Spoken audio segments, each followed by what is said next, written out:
So most people don't think about imagination as something negative. We think about it as something positive.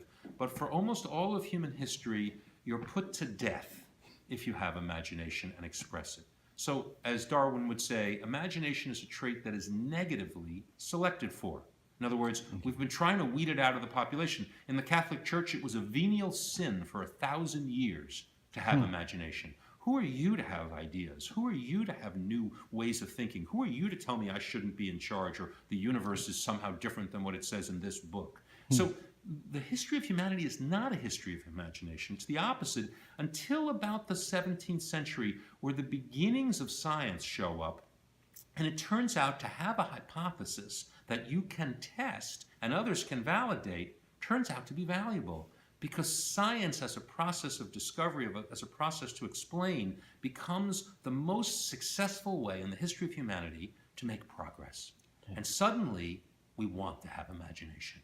We need scientists and inventors and discoverers to imagine. We need people to imagine there's another way to go to the east by sailing west. We need people to imagine that looking in the heavens can tell us things about our origins and the earth. We need people to imagine germs, atoms, molecules. All these things are acts of enormous imagination.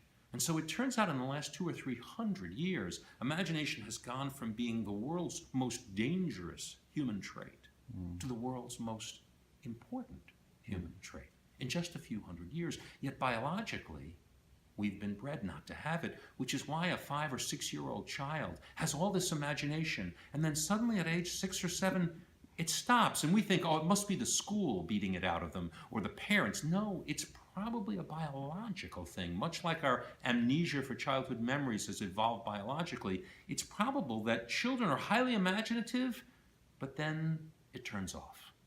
And now we as a society bring it back. We seek to encourage it in our youth, encourage it in our leaders, encourage it in our thinkers. We want imagination. In fact, to say something is unimaginative is damning it in the modern age. So the Library of the History of Human Imagination is my attempt to tease out the threads where imagination has been allowed for thousands of years, the night sky, or certain areas of fantasy were allowed, you were allowed to be imaginative. Right? Kings, when they dressed up in court, they were imaginative in their costumes and in their plays. Of course, Shakespeare was the master of imagination. And the idea that you could make a living as a playwright, well, Shakespeare pretty much couldn't. But playwrights were not something you wanted your children to marry. That certainly changed. So the idea of imagination having a history is novel in and of itself. And my attempt is to pull together a library that teases out through books, manuscripts, objects, historical artifacts, models, things that together in one large room tell this story of the history of human imagination. And it's a lot of fun.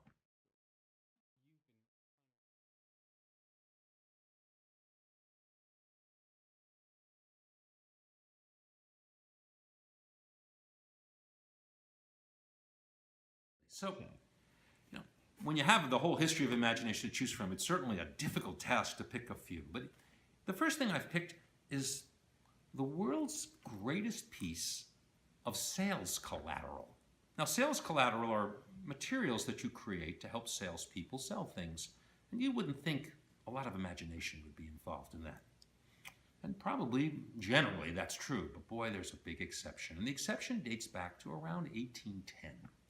And there was this guy, Jacquard, in the south of France, in Lyon, who was trying to figure out how he could create, at the beginning of the Industrial Revolution, the idea that you could weave these fabrics and textiles was the big value added in the Industrial Revolution, certainly based in the UK and in France. And he was in the south of France, and he was trying to figure out how could you use a loom to weave tapestries. Now, tapestries are very laborious to weave.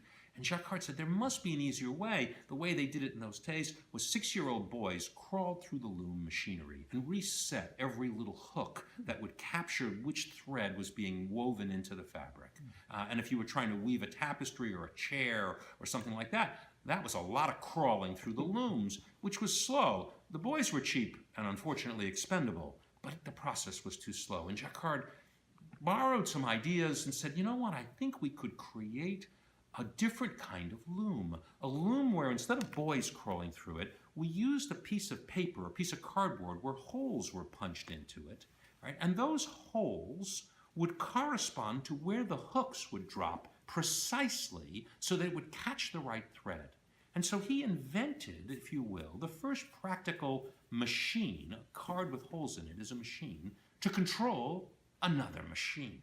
His idea was, my machine, which will be holes, we would think of this as a program today. He'll write a program to punch holes in a card so it exactly catches, and of course you can weave on a Jacquard loom enormously complex fabric. There's only one problem.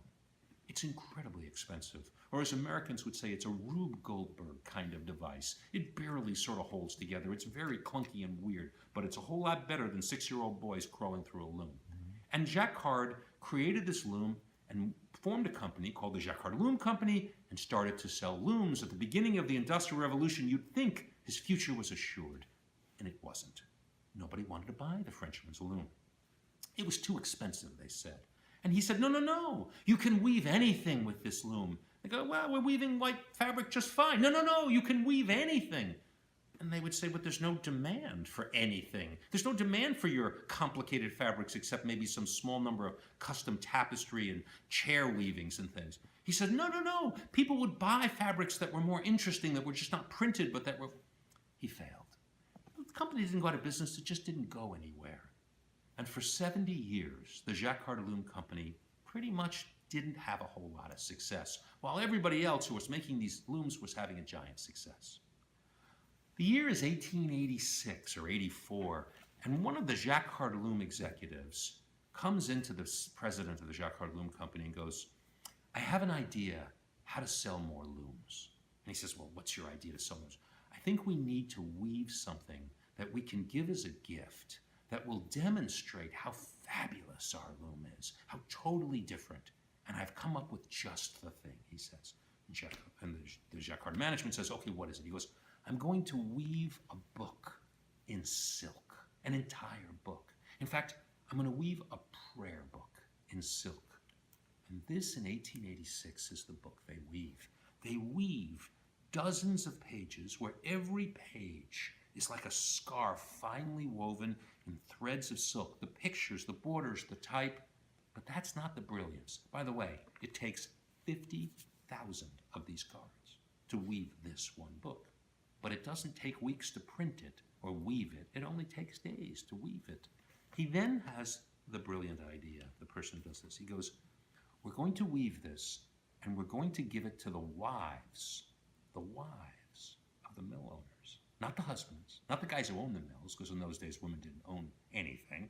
We're going to give it to the husbands. And that's exactly what they did. They said, Madame, I'm here from the Jacquard Loom Company, and we have woven a book in silk of prayers for you and your family. It will be a treasured keepsake. And of course, the woman would look at this book and go, oh my God, this is a book woven in silk.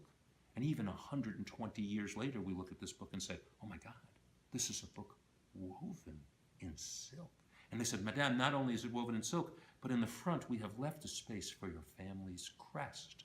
We've left a space for your husband, who owns a beautiful mill, to weave in your family's crest. And she said, oh, that is so kind and courteous of you. I'm so appreciative. And by the way, they took the book and they edged it in gold. Okay? And they bound it in a beautiful leather binding with a beautiful ceramic cover. They were going all out because, sort of like selling private jets, selling looms to mill owners is a big deal. Not a small order, as they would say. And so that's just what they did. And what do you think would happen?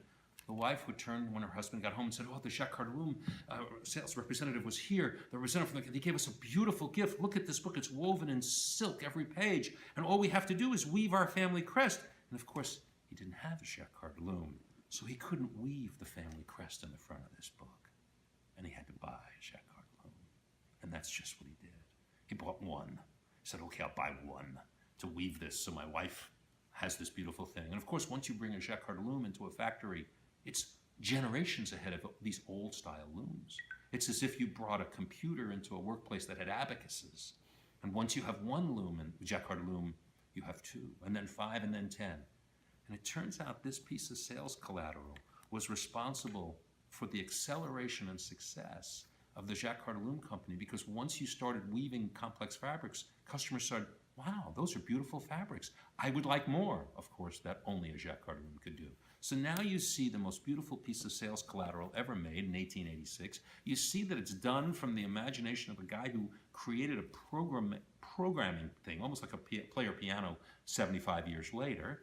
And of course, this idea of punching holes in cards to create instructions, well, that wasn't lost here either.